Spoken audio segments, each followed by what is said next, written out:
Fearless Gamers, and welcome to another podcast here on Fearless Games. I'm Matt the Vet, and today I'm joined by... James Wildcard. How's it going? Very good. How you doing? Pretty good. Last month was a little chaotic, so I do apologize to all you Fearless Gamers out there as to the lack of a podcast and a hobby blog update, but hopefully this month is shaping up to be a little bit smoother, so hopefully we should be back on track this time. Bam! How are you doing? I'm doing good. And how's Phil doing? Who knows? Yes. No, really, honestly, who knows? I have no idea. Who knows? Because unfortunately, the only way Phil can be here is if the viewers at home believe in Phil. And clearly they haven't believed enough in him for us to find out how he's doing. Well, in all honesty, they're completely right for not. But well, he is happy to hear that his Sisters of Battle led a successful assault against 20,000 points of orcs and didn't lose a single girl. That's good. Yeah, well, technically they lost one, but then Axe of Faith brought her back, so technically they didn't lose a single one. And Saint Celestine saved a Baneblade with her faith in the Emperor. That's good. Because Saint Celestine grants invulnerable saves to Astra Militarum units.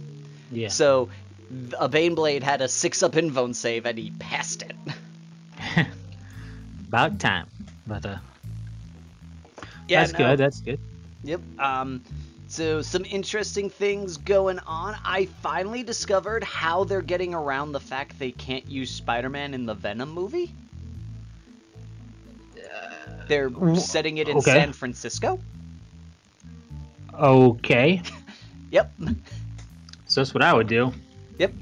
So because unless they're okay with making it a project with Marvel, they can't use Spider-Man. So their answer to why isn't Spider-Man here in this, because everyone knows, well, anyone big in the comics knows Eddie Brock's from New York. Their answer to that is to just transport him to San Francisco, because I was watching the latest trailer and I'm like, okay, and I was like, that's the Golden Gate Bridge. Those are the streets of... Okay, apparently Brock lives in San Fran now. Okay, and honestly, at this point, if you're somehow able to, at this point, just team up with Marvel. Like if anybody that still any group that still has the rights to do a movie, because back when you had to make a movie every whatever to keep the rights for whatever to do whatever without Marvel Studios whatever out of their continuity out of their universe whatever. At this point, look at how fantastic the Marvel comic the Marvel Cinematic Universe is. Just get absorbed already. I mean. It'd just be easier for everybody if you got absorbed. Fox thankfully got absorbed, so now we have Fantastic Four again, which means I mean, well, I don't care about Fantastic Four. I care about the fact that they can now use Doctor Doom as like an Avengers villain. That's what I care about. Doctor Doom would be nice. I mean, as far as I'm concerned, we could actually get Fantastic Four proper for the first time. Now, will Captain America play the Human Torch again? No. That would be great. Have Human Torch and Captain America on in the same time in the same room. Be like, hey. Yeah, it'd be funny. But I mean, like, you look handsome. I was just about to say thing about you and your voice. It's so lovely. It's just, there hasn't been a Fantastic Four film yet that I feel is a proper Fantastic Four. No.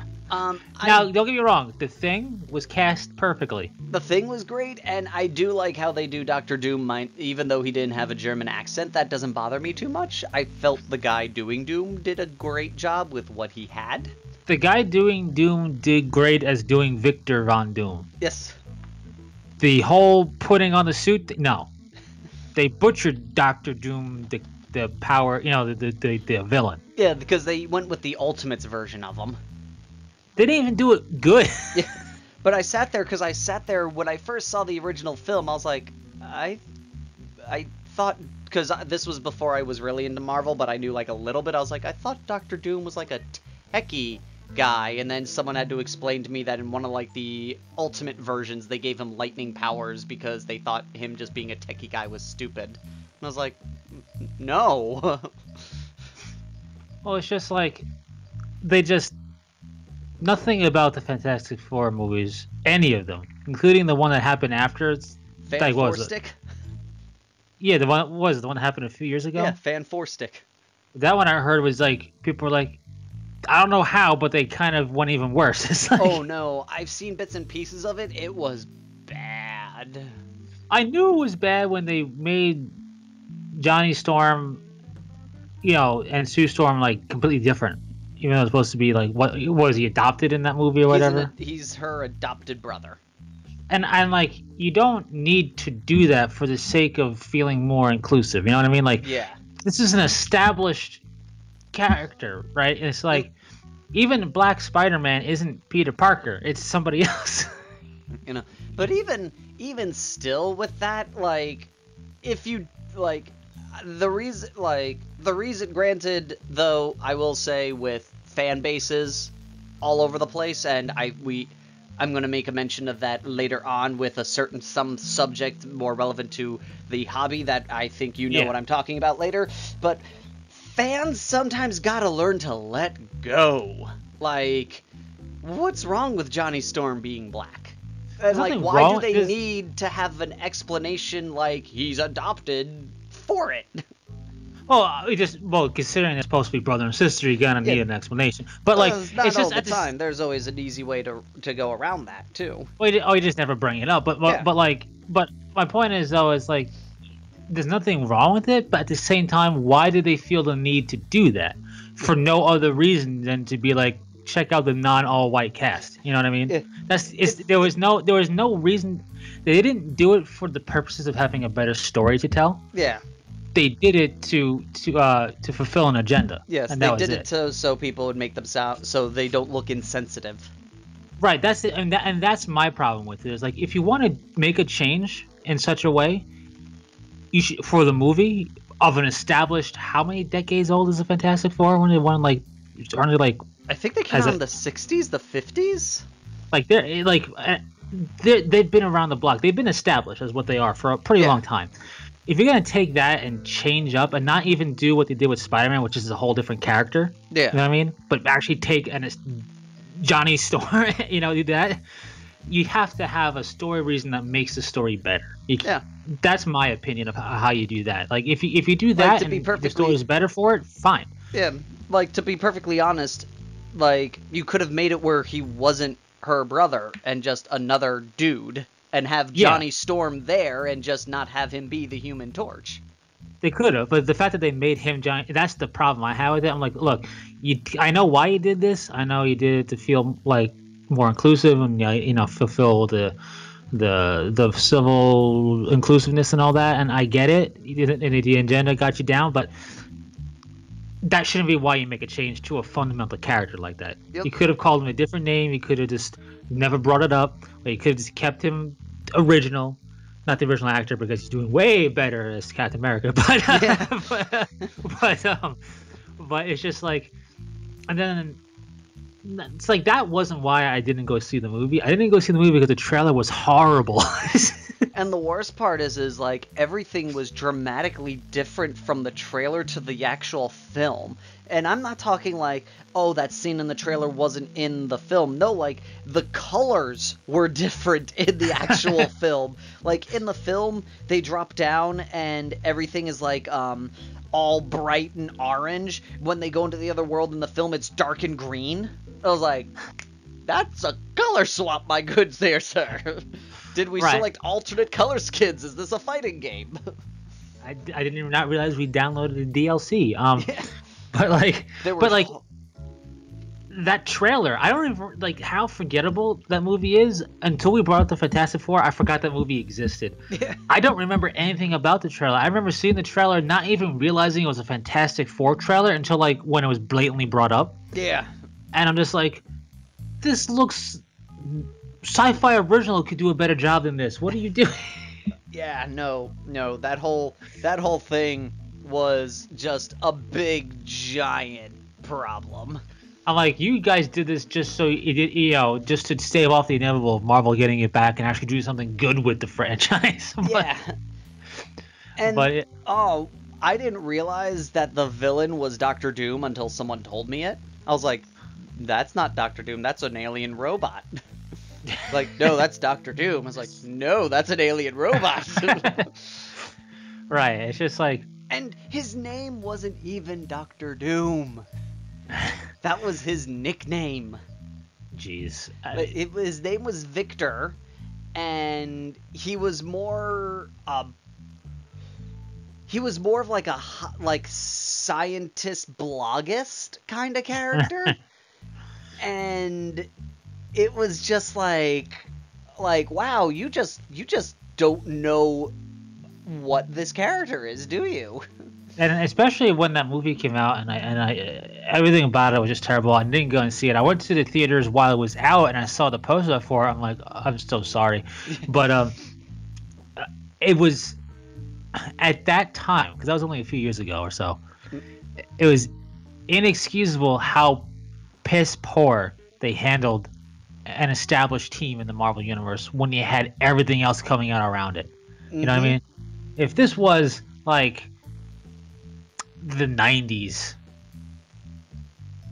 I give it a pass because we had some pretty bad stuff in the 90s, comic book movie wise. But no, this was after Avengers 1 and 2. It's like, this Avengers was what they were competing against. It's like, no. And speaking of interesting enough, the Warhammer Citadel is now open.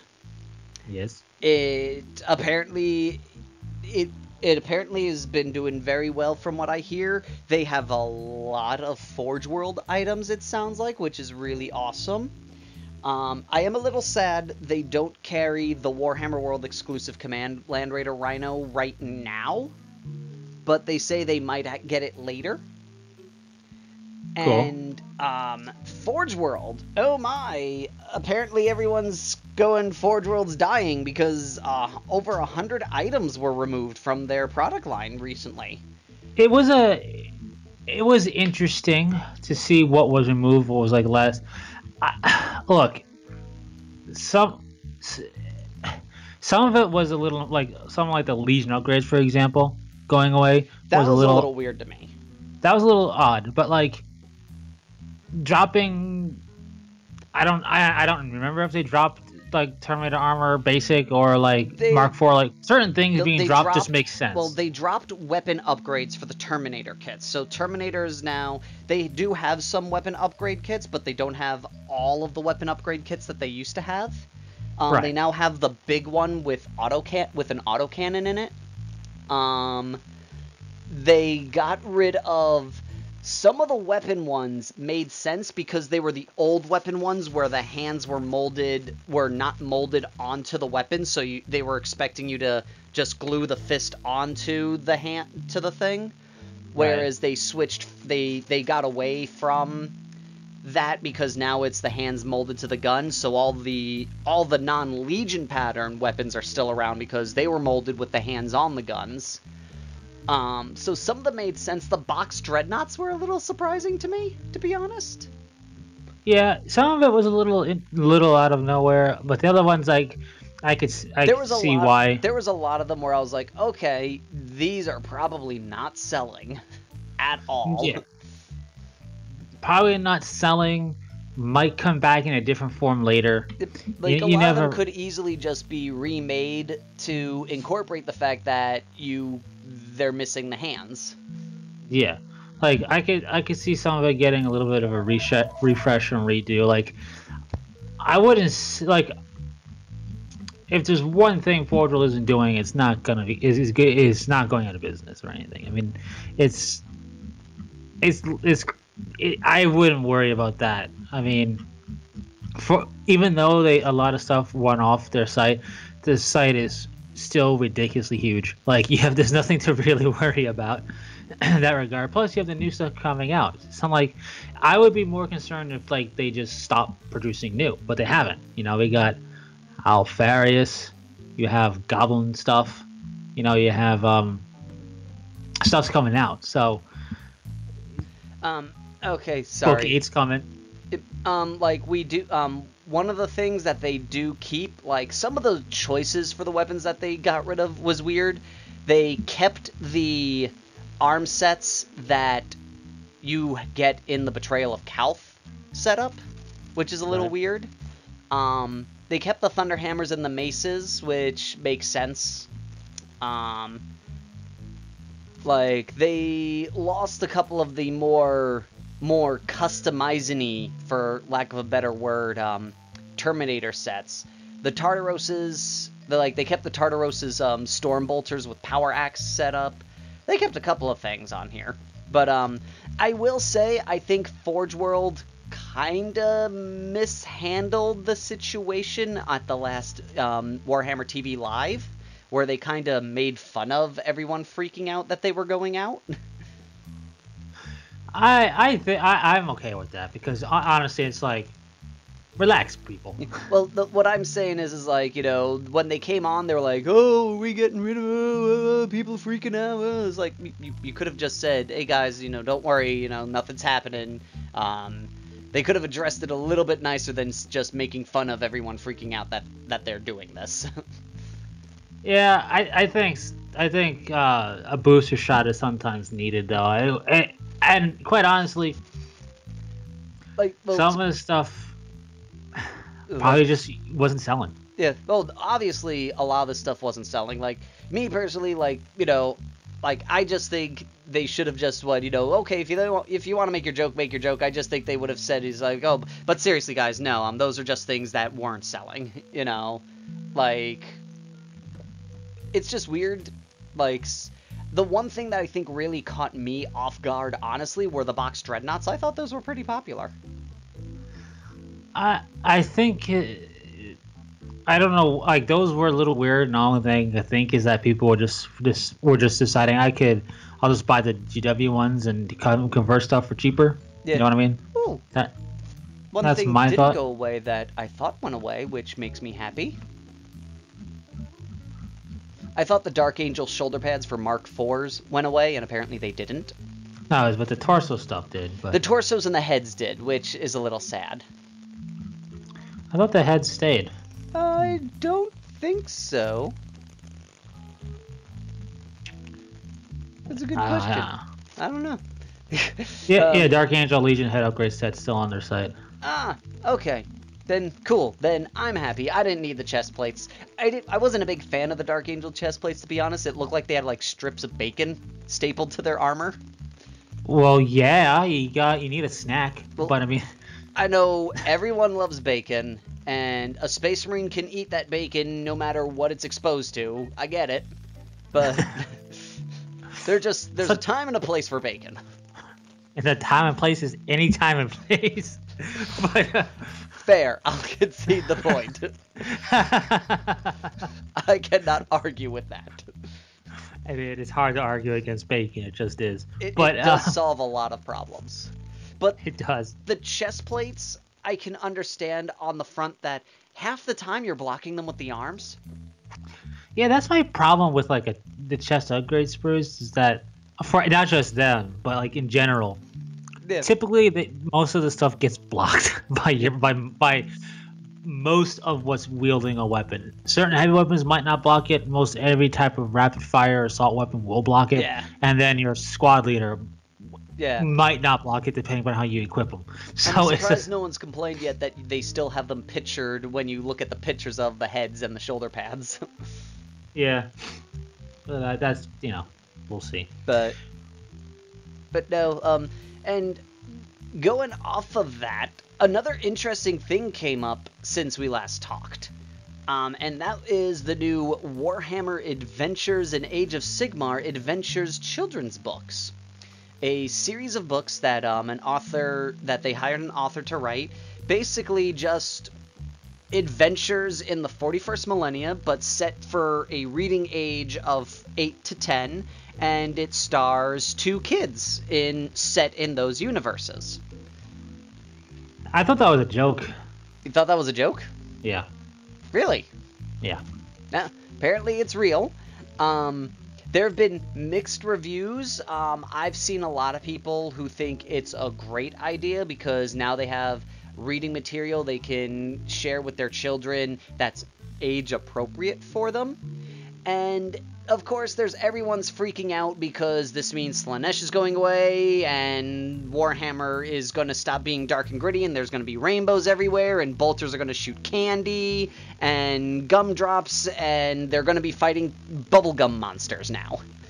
Well, It's gotten first to the... off, bubblegum monsters are already in there. It's like Yeah. that's already in 40k. Yeah, that's kind of like every Nurgle and Slaanesh thing out there. So- It's gotten to the point where apparently the writer has gotten some nasty threats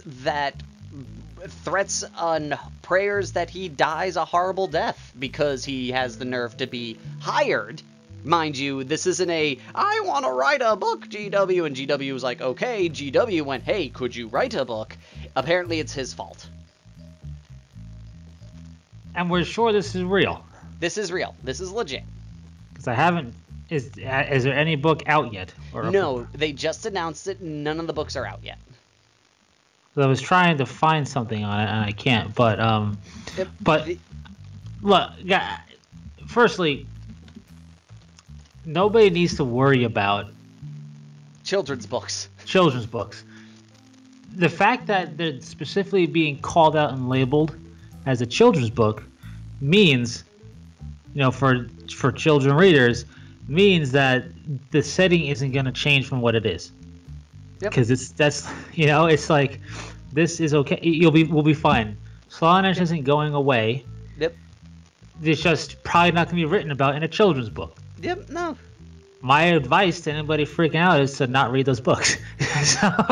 And one person made a great little notation about this. These same people flipping out that how dare they make children's books in the Warhammer 40,000 universe are totally fine, and in their headcanon, My Little Pony Marines exist.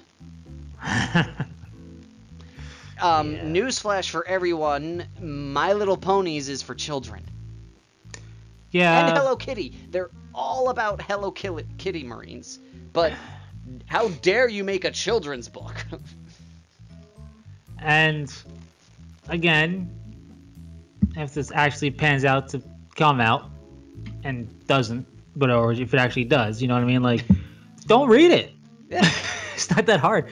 It is funny to have something in the geared towards kids for this hobby, for this setting, because it's kind of like, so what's the setting about? Well, people are basically indentured servants to the war machine that is the Imperium and will die horrible deaths in the factory, or they'll go join a gang and die in some type of gang war, or get purged by an Inquisition or Space Marines, or get killed by an alien takeover.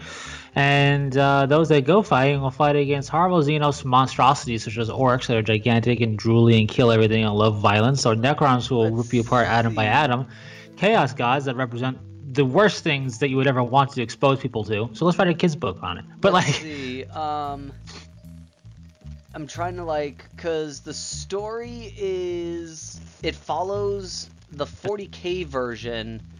It follows someone who is part of the Mechanicum, someone who's setting up to be a junior officer in the Navy, I think. 12-year-old Zelia is the daughter of the galactic explorer Elsa Lore. She grew up in helping Elsa with archaeological expeditions on dozens of worlds, digging up ancient artifacts and alien technology. Bright and resourceful, Zelia always thinks she knows best, but it isn't as experienced as she tries to make it out. And then there's a boy, Talon. He is a loyal Imperial Guard officer at the age of 13. And then there is Miki. Like all Martians, Miki is the happiest when tinkering with technology and is able to communicate with the machine spirit that dwells inside computers and cogitators. A talented inventor, 11-year-old Miki created a special robotic frame that supports her paralyzed arms, as well as servo spirits, a swarm of tiny robot helpers. And then there's an Ultramarine, Space Marine. Sworn defenses, too hard. Okay, he's just a regular Space Marine. And then there's a Necron, because the first book is Rise of the Necron or something like that. Yeah, I don't really see a problem with this personally. Honestly, like people are like, I hope that guard officer is going to be hanged for treason because he doesn't follow orders and he goes off on an adventure that he's not supposed to have. And it's like, really? And the thing is, it's like, I highly doubt these stories will be important enough where they're included as like official canon, right? Yeah, it's kind of like you're not gonna see a new character model for the Adeptus Mechanicus named Miki. No, like this is like any story that happens is gonna be purely just to get them into the setting. Yep. Talon isn't going to be the new Imperial Guard officer with a special rule, time to put our toys away. Yeah, no, it's not. I wouldn't worry about it. It's not going to be canon. It's kind of like Sonic, the Sonic series. Sonic Boom is not part of the official, is not part of the central universe canon of Sonic. Really? With the whole Sonic Boom is its own offshoot timeline thing of Sonic. It doesn't follow, its backstory has nothing to do with Sonic, any of the Sonic games that came before it. Okay. Sonic Boom was a whole basically Sonic Boom was trying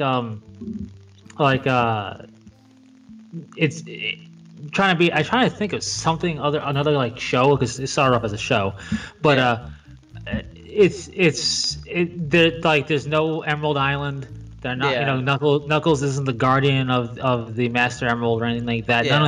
None of that. It's just they happen to be the same characters, and they happen to be doing adventures in a different place. It was meant to be a kid's show. It was meant to be something totally separate from the actual main storyline of Sonic. So that's what this is like. If they happen to be, in the different factions of the Imperium, but this has nothing to do with the 13th Black Crusade or the Third War of Armageddon. It has nothing to do with that. And if anything, the thing I'm really curious about is how they're going to have these adventures, these Warhammer Adventures and Warhammer 40k Adventure stuff happening, kid-friendly. Yeah. Yeah. To be perfectly honest, I'm half tempted to look these up when they finally come out just to see what they're all about. I think that this could be actually a really cool idea, because it helps with the younger generation that a lot of parents, trying to get their kids into, understand the universe without exposing them to the Codex content. Right, and as GW says, basically, it's parents understandably are unsure about recommending the Horus Heresy series to their children, it being a series about 9 sons trying to tear down their father's empire. Yeah, it's understandable. You don't want to hey, read this, but and also, if you really think about it, a lot of the main characters are fascists. Well, 40k is a bad 40. Honestly, in all honesty, 40k is a terrible setting to expose your kids to. Oh, it is. It's a horrible setting. That's not. This is the fact that they're even attempting this. I'm yeesh, 8 to 12. You want to get them. Are we trying to make them this depressed this early? The meme is, when you're a kid, you want a future like Star Trek.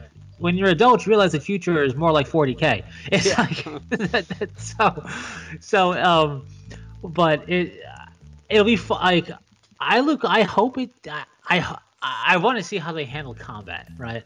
Well, I'm thinking that it's just going to be and combat happens and they run away. They haven't shown anything, but I think a lot of it is. I think it's going to be some of the 8 and 9-year-old books will have pictures splattered in places to go along with the story, and I think they're just going to do something like that. They'll be very non-descriptive, but they'll have a cartoon picture of it, so you get enough of it going on.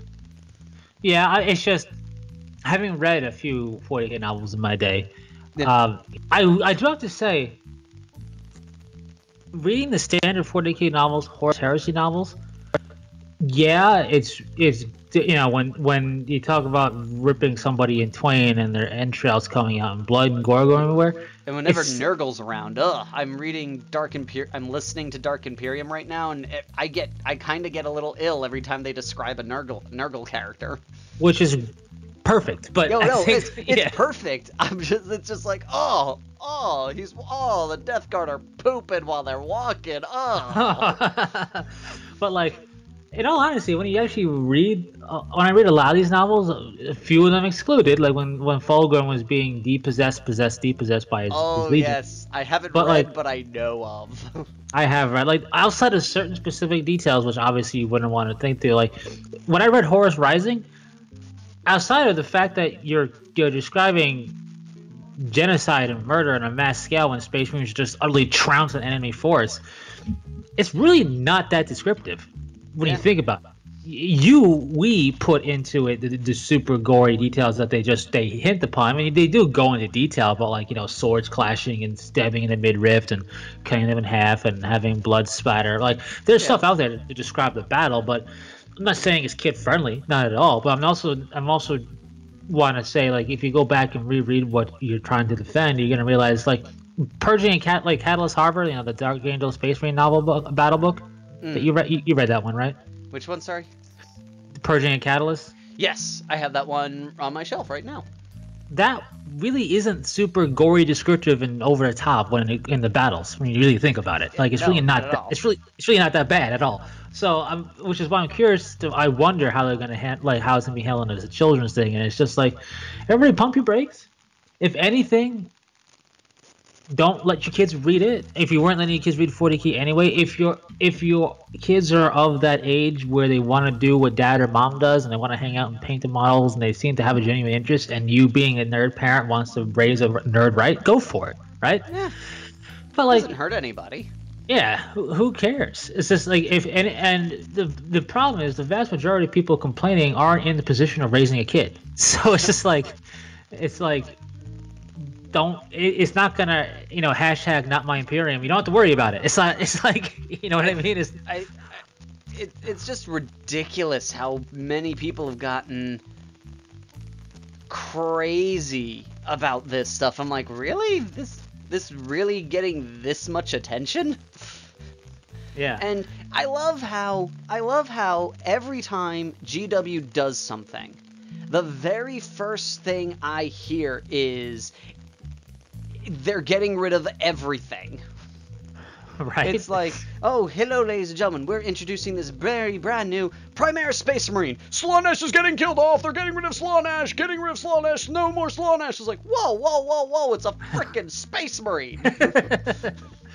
We didn't even talk about Slaanesh. Yeah, that's why they get rid of it. We had no reason to. It's like, I think people just want them to get rid of these things so they can complain that they got rid of them. And in all honesty, Khorne and Nurgle, outside of Death Guard and Thousand Sons having codices, it's not like every day you're hearing something new for Nurgle and Tzeentch, right? Yeah. The Chaos Gods, on the whole, really aren't talked about that much. Not really. As they should be, because they're called gods. You know what I mean? Like, talking about them gives them power. Right. And yeah, Slaanesh hasn't gotten a lot of attention, but out of all the gods, Slaanesh is the one that you have to be a little bit more sensitive with when you're promoting and doing stuff with it. And they haven't gotten rid of anything for them really at all. And they're not, I don't foresee them doing that because it's integral to the story of the Eldar, for one, and integral to the story of 40k at large. For the rest sometimes the Eldar, they use that as an excuse because in a lot of the Eldar fluff now talks about finally defeating Slaanesh. And I think everyone's just going, oh, they're actually going to get rid of her. It's like, no, you can still be hopeful you'll destroy an enemy without destroying the enemy. Right. And also, but it's just like Nurgle is just disgusting, right? So so people like that doesn't get too much because you have to like the putrid essence of them is tough to describe and do stuff and get people into. That's a certain thing you have to like, Yeah. right? Like, I think they look great, but they're disgusting. But like, I wouldn't want any part of that. But that's not me thinking they're bad. That's just them being exactly what they're supposed to be. And that's great. Zinch is all magic-y and like the most neutral, friendly one you could talk about, because really what's there to describe is really offensive to something. Yeah. Nothing really, aside from the fact that there's mutation everywhere and ew, gross. But like, nothing really offensive there. Korn's the god of blood and murder. Yeah, Yep. you don't want to be You like. can easily talk about him without being descriptive. Yeah, you can easily talk about just. All you gotta do is bring up a lot of anger and a lot of violence, and that's fine. Yep. But Slaanesh is excess. And every time it's described in the Horus Heresy, for example, the Emperor's Children, when they're describing it, they did a decent job. The most descriptive they got is when they were basically trying to exorcise the demon out of Fulgrim. Yep. But even with that, we're talking stimuli, physical stimuli, Yep. chemical stimuli. We're talking sadism, masochism. We're talking drugs. We're talking other substances. We're talking things that get into NSFW real quick. Yeah. So, like, you do have to tread carefully with that god of excess. You have to. It's just business 101. You have to tread carefully. The Age of Sigmar Facebook page had the greatest response to the whole thing, because they posted an article where they finally revealed where Slaanesh is in Age of Sigmar. And someone commented on the post going, Slaanesh releases incoming. Pretty sure another internet prophecy is coming true. And Warhammer Age of Sigmar replied with, yes, we can picture the headline. World is shock as internet predicts continuation of faction that has literally been part of every Warhammer setting for 40 years. Yeah. But it's true, though, and it's just, another example. We don't, orcs are integral to things. We don't hear, like, not every faction is going to get talked about or brought up every time something is brought up. It's not like, Imperial Knights and another new Slaanesh. No, there's no reason to bring up Slaanesh when you talk Imperial Knights. It's like, and we just had, Eldar and stuff come out, and it's like, speaking of Eldar, let's talk, Speaking mechanical. of Eldar, Why? let's talk Extradites. Yeah, and it's just like, another news today, the Death Guard coders came out, so the Mechanicum are really interesting. Wait, what? It's like there's no reason to talk about it. You talk about your faction as they come out, and then you don't bring them up really unless it's part of talking about another faction that you're trying to sell. Like, Deathwatch Codex release. They hunt down the Xenos forces. Speaking of Xenos forces, the Space Wolves are in quite a bit of a pickle right now. You're right. Like, there's no reason to do anything like that. So I think people just need to relax. Also, just do it. Speaking of like Forge World and everything, I have to say, GW having done the whole Knights thing now, what they have the Amarga Warglaives, we have the Standard Knights, we have the little bit bigger Knight. Oh, the not a Warlord Knight. Yeah, the Knight that we swear is not. It can be beaten by a Warhound. We swear. It's not at all going to trounce a Warhound or anything. Don't worry about it. But it really has got me thinking, because I was looking at my Apollo, and Apollo's both feet are damaged. I got to fix. I come to notice. It's not a big deal. It's not. It's hardly. There's no reason to have to work. There's no reason to panic. Too late. Poured one out for him. There you go. Well, you gotta pour one out for him. It's the mechanical rule. But like, that's just what you do. But like, even if he's fine, you pour one out for him.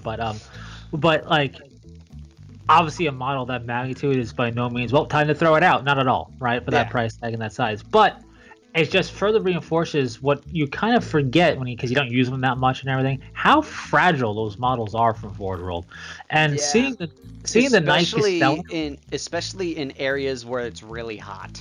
Yeah, and the Knight Castellan just made me go, GW, just pull the trigger, make a plastic Warhound. You make a plastic Warhound, and I will do a giveaway for Apollo and buy a replacement. Like, you heard it here first, folks. That would be a good one. We could do a double giveaway, Helios and Apollo. Because I have no bones about rebuying a model and getting rid of the res one for the plastic one that's of superior. Like, because those models, when you glue plastic together, you could throw it and it's fine. Like, like, and I just Don't know. throw your plastic models, folks. Don't actually throw them. But like, I've seen the knights in person, and they just look of a more durable build than. Yeah. Are they slightly less detail-wise than Forge World counterpart knights and Forge World Warhounds? Yeah, because you don't have 7 pieces to make 1 piston for a foot, and that's why it's more durable.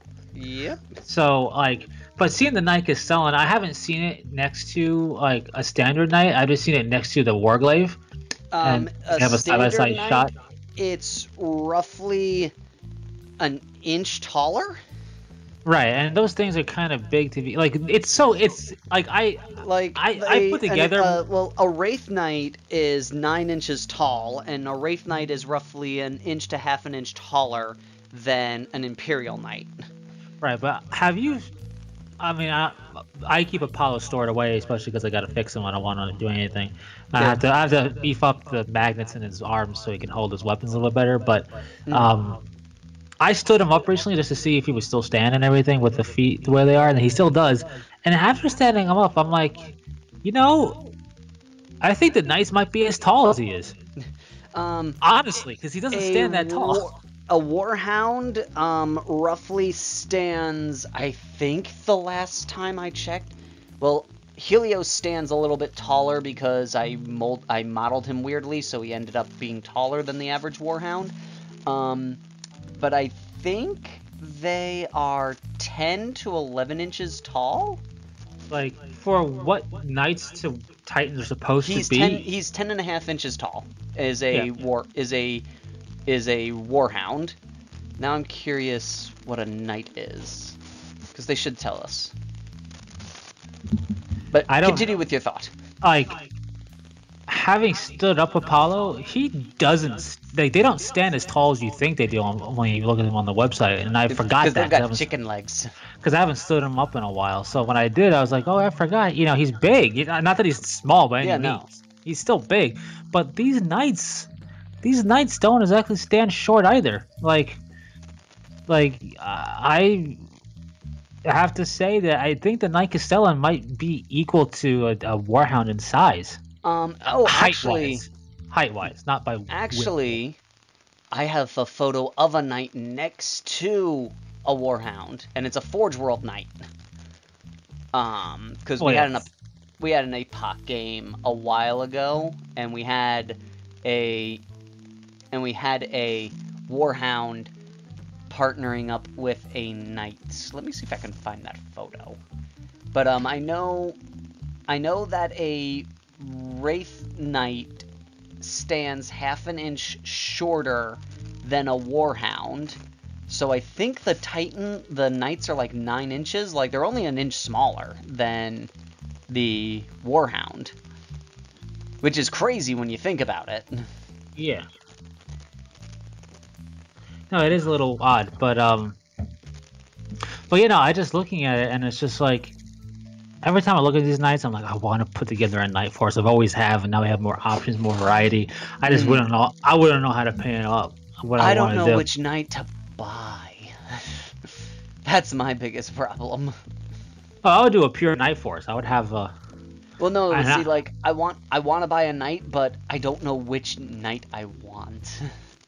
I know, I know that feeling, but like I know with me, I would get the more firepower, more guns, the better. So whatever one, either the Knight Valiant or the Knight Castellan, I would get personally, but just because I like guns. But it's just if I get one, I'm thinking maybe the Lancer. See, I'm not too big on Forge World Knights. That I like the way they look, but knowing my experience with how Forge World does things, I'm like, I just want a plastic Knight because I know it'll survive moving around. So, but I find them impressive. I have an idea for a force, and I don't know if it would translate better to doing like a mechanical Knight combo, like having like the Knights around or whatever. I don't know. That's a topic not needed to be discussed here on the podcast. But like, it's just, I got to thinking, looking at Apollo, I'm just like, man, GW, you are so close to actually just making Titans. Just do it. That's a picture of Helios pseudo next to a Imperial Knight. Which one's the Imperial Knight? The Imperial Knight is right behind the plane. Oh, okay. The plane looked like robes to something. I'm like, what is that? so I was like, well, you know, I mean, it's got a bigger footprint for sure, but it's not. They're not too far off. Like, yeah, no, he's roughly only an inch to an inch and a half shorter than him. Right. The big thing that the Warhound has going is that it's such a broader. Yeah, he's got a larger profile with his shoulders. Yeah, his shoulders and overall, not literal footprint of his feet, but of his body is much bigger. Like, the body is probably the size of a knight just in the size alone. But it doesn't but that's why he doesn't stand, like, the knight nearly stands as tall. So that's why the Warhound is bigger, but before we had knight models, and before we had even Warlord and stuff, and I think even a Reaver, or the Reaver just came out. I was reading one of I think I was reading Mechanicum from the Horus Heresy series, and they described knights as well as knights with titans doing combat, and the way obviously it wasn't a super rare Knight Castellan or whatever. It was more like I forget which knight it was, but I don't even think they'd say which knight it is. No, but the way they describe his weapons is definitely like a standard knight, not more advanced or rare knight. But it had a battle cannon, so I think it might have been a paladin. But the way that they described it was a definite scale of a Warhound could step on a knight. When I read that book, I thought a knight was basically what the Dreadknots for Grey Knights are. That's what I thought a knight was. I thought it was just this like tiny little thing that a dude sat in and worked like an alien's exosuit. Like, I thought it was this tiny thing. I didn't think it was this giant thing. I thought it was bigger than that, but the way that they described it was that, like, we are knights, but if we encounter a Warhound, if all three of us don't fight for our lives or flee, we're getting owned. Yeah. And the knight that jumps the shark is that Forgel knight that is just like, look at my guns. It's just the Quantos or whatever his name is. I swear I'm not a Titan knight. I swear I'm not a Titan knight. But because it was always described as knights, we're strong, we're powerful, but we're not a Titan, which is a god machine. We're not a god machine. Yeah. And that's why Titans were always these god machine things. And then the more and more I see these knights, and more I'm like, Titan's a Titan. But like, and I would love to see GW make a plastic Titan. Now, I don't know if how well Forged sells. Knight. Yeah, I don't know how well Forged sells Titan stuff. You know what I mean? Yeah. Like, clearly they're not selling Warlords like hotcakes because of price. But I think they're up to like. I think they're just over 1,000 with the Warlord. If I won a contest to get one, I would buy. Or if I had like won the lottery and I had set for life money, I would get a Warlord. Oh yeah. I would get a Warlord and I would make it a Psi Titan. But the Psi Titan kind of angers me. That's always been in the fluff. It's not new. I've never heard of him before. He was just always called a Psi Titan. It was never really just like I've never heard any fluff acknowledging that the Psi Titan existed. Oh yeah, no, it's been a thing. Like what angers me is that the Psi Titan, like, going off of like just the average Joe guy, okay? By average Joe guy I mean like just, like casually reading just the general fluff that's around. I've heard of the Warlock Phantom Titan more times than I never heard of the Psi Titan until Inferno came out. And I was just angry. It's like, you mean to tell me you will slap the Warlock Phantom Titan down in the fluff like willy-nilly and never give him to us? The one Titan that you mentioned twice, you go, oh, this clearly needs a model. Oh, he doesn't have. He doesn't have a model. He has stats, but still, I want my freaking Warlock Phantom Titan.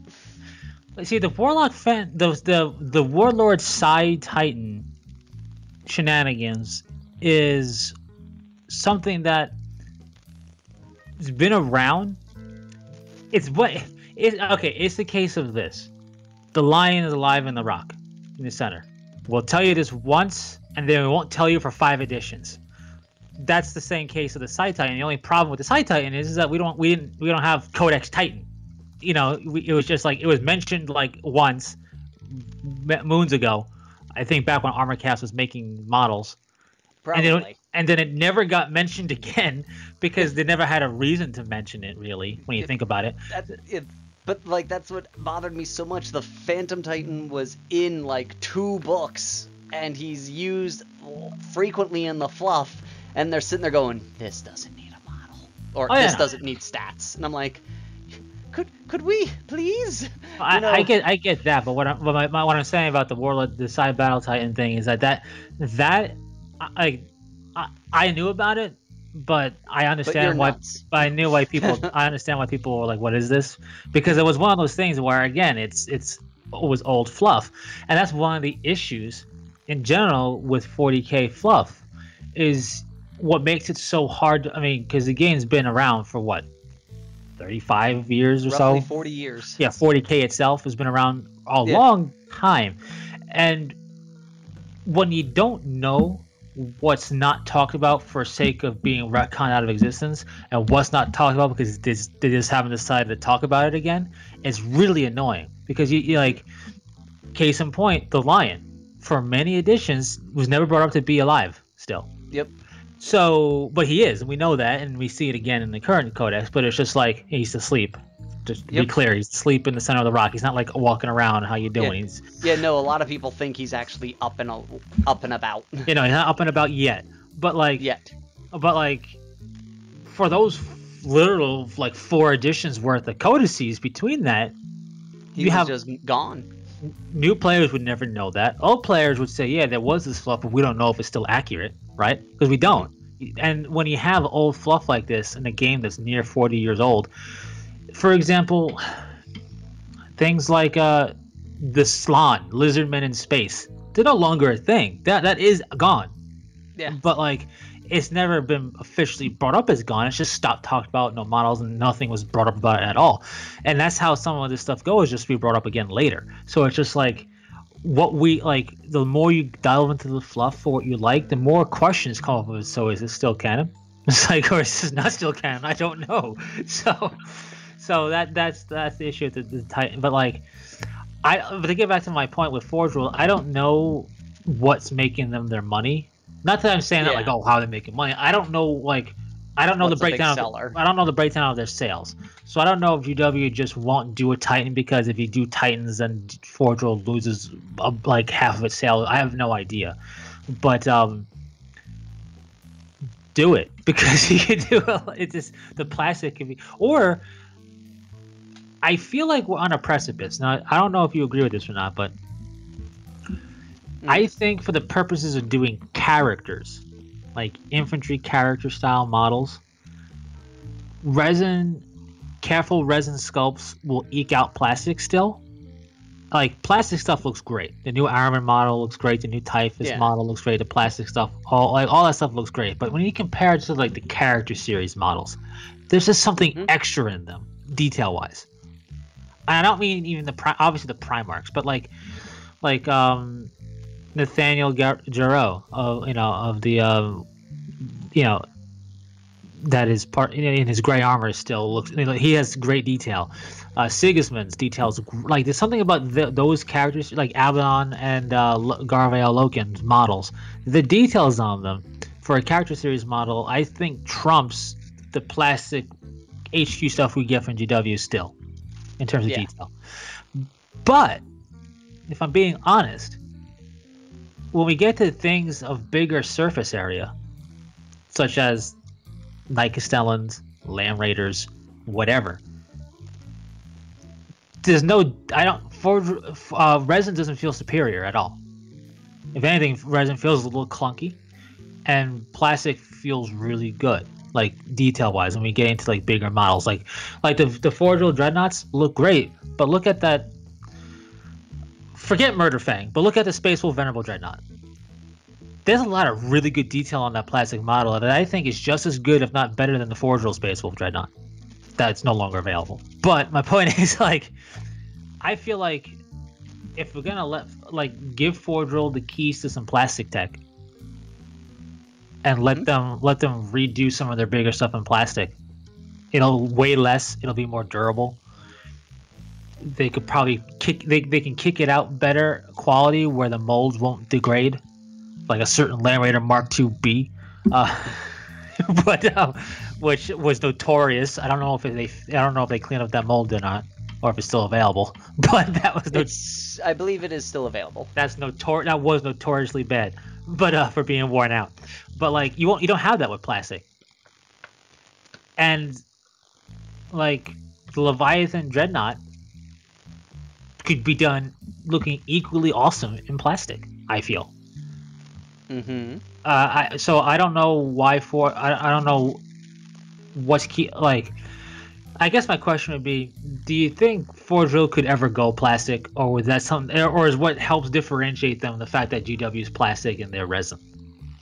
I think I do highly agree that the bigger the model, the less of a difference you can see between Forge World and GW stuff. Like, to a degree, like, I think, like, you know, I think in, like, stuff like Russ's and, like, the smaller tanks, I think you can see a lot more of a distinguishable difference with the detailing.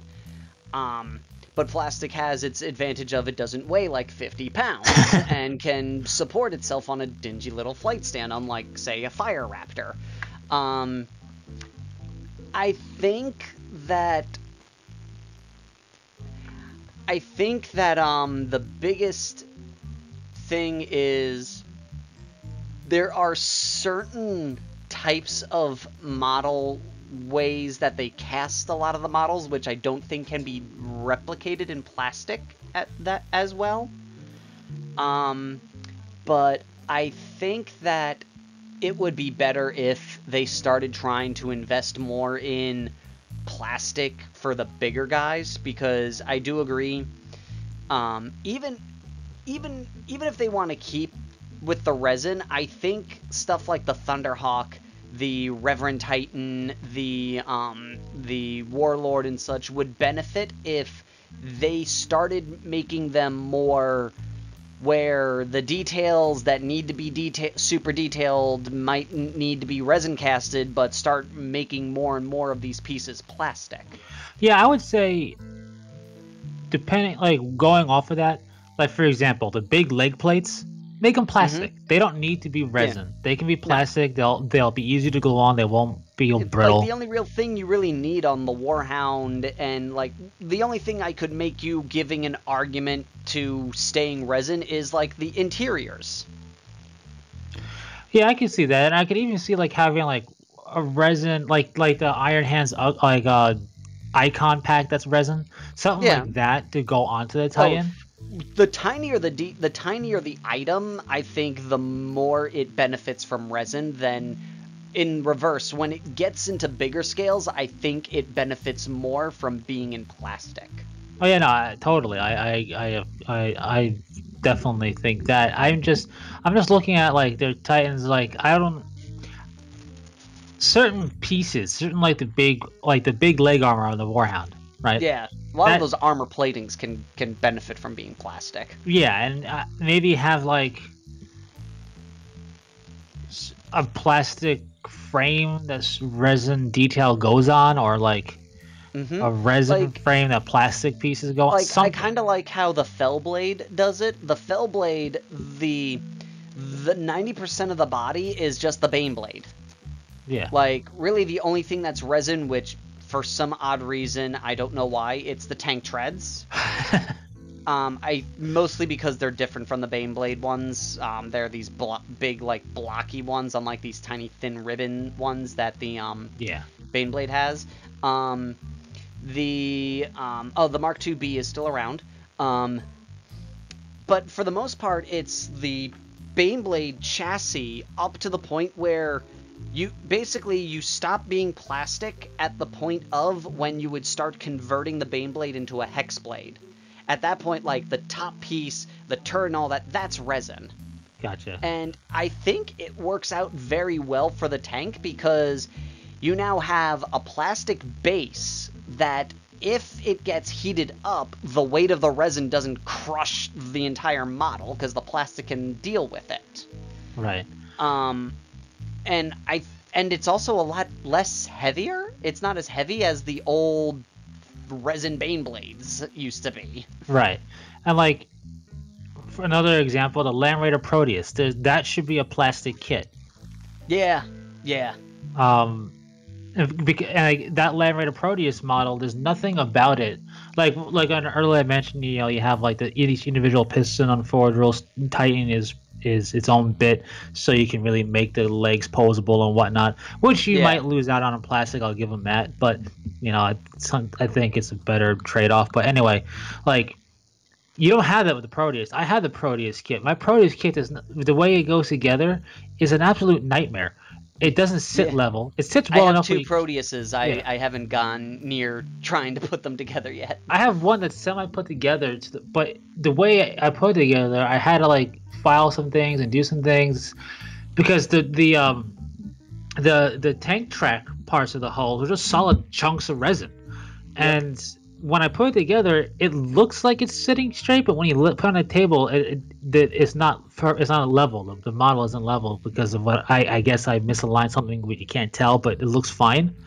It's just you could clunk it back and forth, but you really can't tell. It doesn't look off or weird. But it's a real shame because if that was a plastic kit, it wouldn't have to be as stupidly thick resin. You wouldn't have the stupid resin funnels right on the tank treads that you have to try and cut away and not ruin the frickin' tank tread. Yeah, that, and then like you could have deeper cut-ins for the stuff to sit into, and everything. I really feel like at this point with where plastic technology is now, if Forge World doesn't get the green light or doesn't try to really do more stuff, at least as a plastic resin hybrid kit, okay, do the treads in resin, but the rest of this model in plastic or whatever. Do the treads and the weapons in resin or whatever. But I think they would do very well if they keep the tiny character hero models in resin, but start trying to move a lot of these tanks into plastic.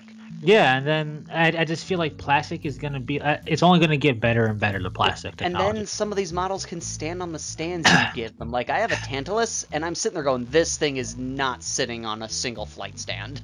that they swear can support this thing. It's totally good, we swear. Don't worry about it, it'll be fine. But, like the Eldar Super Heavies. Like, I sitting there, I have the old Mark I Scorpion, and I'm like, this has a hole for a plastic flight stand. How? Right. This thing it's gonna break. It's like Men in Black. I feel like I'm gonna break this damn thing. Yeah. And then the new Terex pattern termite assault drill, which should have been in the codex. But anyway, for the Mechanicum, that's resin. Why? Yep. There's no reason for that. That should have been plastic. You know what I mean? Like, maybe the drill bits would be resin, but still, a lot of it is just a very blocky block with not a lot of detail. Right, and like stuff like that can mostly be plastic and everything, and I know, and I haven't put one obviously together because I don't own one, but I know that that really cool looking Mechanicum like 40s future tech era tank with all that train front to it almost. You know what I'm talking about? Yes, I know. That thing is whoever gets that is an absolute nightmare to put together. I'm almost sure of it. And then the Sisters of Silence, really ominous looking floaty, the Dune looking ship. Yeah, that thing I'm sure is going to be just an absolute joy to put together, being all resin. Especially because you can model it with the door open. So that apparently that's just the cap. Like it's like that because whole the cap that goes over it. Like, well, not that it's like that whole front piece is one piece, and you either swap it out for a closed version or an open version. That still feels a little funky for getting it to sit right, but yeah. But that's apparently what it is like, because if you look at it, you can see the seam Yeah. where the door attaches on. So apparently there's the one open face where it has the open face and then the two guns get attached to it, and then it has the closed face where it's just that. Yeah, it's definitely something, but just the way it sits on the model looks still really janky, and it's just like it's a cool like it's a shame, really, because I feel like we're at the point now with that could have been plastic. That thing could have you could have maybe lost a smidgen of detail and still would have gotten the same result. And honestly, I think if it was done to the standards of plastic that GW can do, the loss of detail would be imperceptible to most people. Yeah, no, definitely. And it's really I don't like. I'm not trying to like. There's some people that still swear by a pewter model, and I'm like, you are old school. Yeah. And like, show me how you keep your paint on. Yeah, and like I get the heft of the thing. Like your HQ, your awesome word jack or whatever in any game, you know, it feeling like it having weight to it. I get that it adds something special to the model. I get that. I get where they're going at. But I also know that my plastic Dreadnought will never ever break. So it's like, and while it's super light, it still looks awesome. So you know what I mean? Like, it still looks like it's gonna hurt something really bad. So I don't need to actually hurt something if I throw it at them. You know what I mean? Like, I don't need that. And I think the original, you know, when GW had the pewter Venerable Dreadnought and they eventually made the plastic one, everybody loved the plastic one. And it was a nice showcasing of, hey, the technology is really going places. And I you know, would the price change? Probably not. But would you have a better product for it? I think so. Yes. And the reason I'm harping on it, I'm not saying that other companies should do it.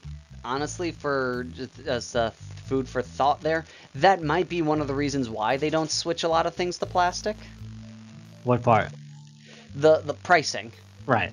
Because they'd be like, well, because like just for argument's sake here, is everyone knows that one of the reasons Forge Worlds is expensive is the resin, because the resin part is, you know, it's a pricey material because it's petroleum based and all that jazz. So when they switch to plastic, we know plastic is a cheaper product. Yes, but at this point, GW knows that if a Warhound Titan, let's just say for argument's sake right now, a Warhound Titan is $500. Okay. People are going to expect a plastic Warhound to not be $500 or more. They're going to expect it to be $200, $300. And GW doesn't want to basically... I think they're at a point where, like, well, if we do that, we run the risk of people just going, well, I'm not going to buy that expensive Forge World model. I'll just wait for them to make a plastic cheap one. Right. But I think if Forge World did the plasticking and if the price stayed close to the same, would it be pricey? Yes. But at the same time, I feel like on the first part, plastic as a material is cheaper. The big reason why you see companies like Privateer Press and Infinity Games starting off and sticking with pewter is because plastic has a high startup cost. Yes. Plastic technology, those machines to do those things, is a high startup cost to it. It's expensive to do it.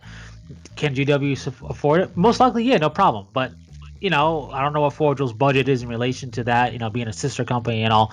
But, and even with that, it's like understanding what it takes to make a game. Understanding it doesn't mean the general populace of buying it is going to understand why the price is a certain price, right? Yeah. They're going to expect not to recoup the price on us. But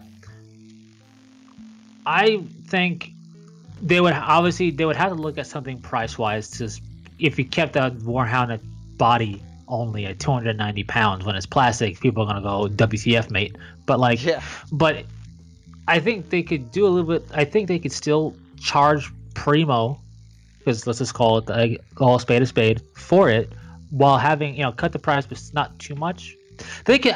They're savvy enough. They could. I think the price they could work out, and I just feel like it would be a better product. In all honesty, at this juncture, with where technology has gone, and I have nothing against resin. I'm not saying you shouldn't buy a third-party company's resin stuff. There's a reason why certain companies. There's a reason why resin bases are resin bases. The detail is there, right? Yep. Like I'm not saying it's not there. I'm just saying. I'm saying GW is in the 1%. It's a company that has the history, it has the experience, it has the budget and the know-how to do things with plastic that other companies just can't do because of the money and the time. Like, could Infinity make plastic stuff? Sure. Would they be able to make it to the same degree that some of their pewter stuff? Maybe not at this point. You know what I mean? It would be a high startup cost, and maybe they can't get to detail yet. I mean, if you look at Space Marine models, look at all the different incarnations of the same kit and how it's gotten more detail over time. It takes time. Yeah. So, does Power Rangers Press have anything plastic? And also, to come to think of it, like, one person was like with an argument with this bait one time was like, well, you know, there are 3D printers out there that can print a Warlord Titan in a week, and we're like, yeah, it would take them a week. Yeah, for one order. Exactly. You think people already get upset when they say it's going to take roughly 5 days to ship. What? 5 days? That's ridiculous. You think they're going to tolerate a week? Yeah, exactly. And it's true, but like, and also, yeah, 3D printer could do it and something of that scale, but you have to also quality control that. Yep. Not all 3D printing is created equal. I've had a good experience with 3D printed stuff that I've bought on a smaller scale, but it takes time. Yep. There's that T word again, time. And I don't know if Privateer Press has anything plastic. They do. What, like the basic, like the beginning, like the starter set stuff, or no? If I recall, a lot of their troops now are plastic. Okay. But I could be wrong. I haven't bought anything for War Machine for a while. In fact, I'm kind of thinking of selling my War Machine. I haven't decided yet. Right. But I believe a lot of the troops are now plastic. So correct me if I'm wrong in the comments. Yeah. So and I'm guessing from what I've seen picture-wise of their stuff, it's almost, you don't see a boom, way better detail now. They look roughly the same, and that probably was a big investment for them to do. So. Yep. And Privateer Press is probably one of the, I'm not gonna say it's the second biggest wargaming company thing like that. It's the second. I would, in terms of the 40K scale, guys. I know there's gonna be others out there. Yeah. It's the second oldest mainstream game company that's in the same realm as Dragon Ball, as GW, in terms of, you know, not like these obscure games that no one's ever heard of. Right. You know, like in the mainstream media where it's based on, you know, commonplace knowledge, they're the second oldest and second biggest company. Yeah, and just to put into perspective, BattleTech is still making models, and they're still Ironwind metals with their pewter stuff. They look fine, but they're nowhere near plastic detail. And I'm sure Privateer Press, they started moving into like a plastic resin hybrid. Yeah, and Privateer Press might be the second oldest and probably second in terms of a tier structure for mainstream gaming like this. But when we say second, we're not saying it's a close race. We're saying like, okay, GW is on a different planet, right? And this happens to be the second. You know, it's like Iron Man and Hammer Industries, right? There's two big. Yeah, it may be the second best, but it's there's a night and day difference.